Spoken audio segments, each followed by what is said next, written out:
Calumet Harbor to Northerly Island, Illinois, and Northerly Island to Calumet Harbor, Illinois.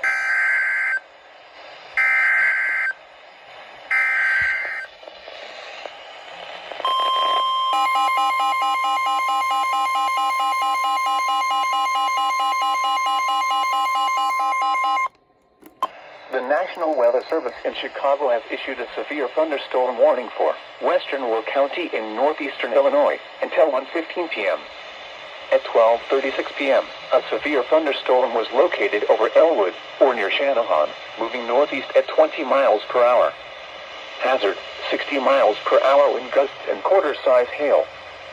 Source, radar indicated. Impact, hail damage to vehicles is expected. Expect wind damage to roofs, siding, and trees.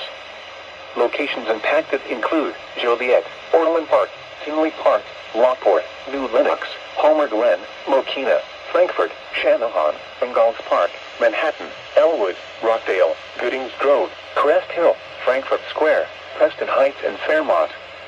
Including the following interstates: Interstate 55 between mile markers 244 and 246. Interstate 80 between mile markers 131 and 149. Interstate 355 between mile markers 1 and 7. This includes University of St. Francis, Chicagoland Speedway, Route 66 Raceway, and Joliet Slammers Baseball. For your protection, move to an interior room on the lowest floor of a building.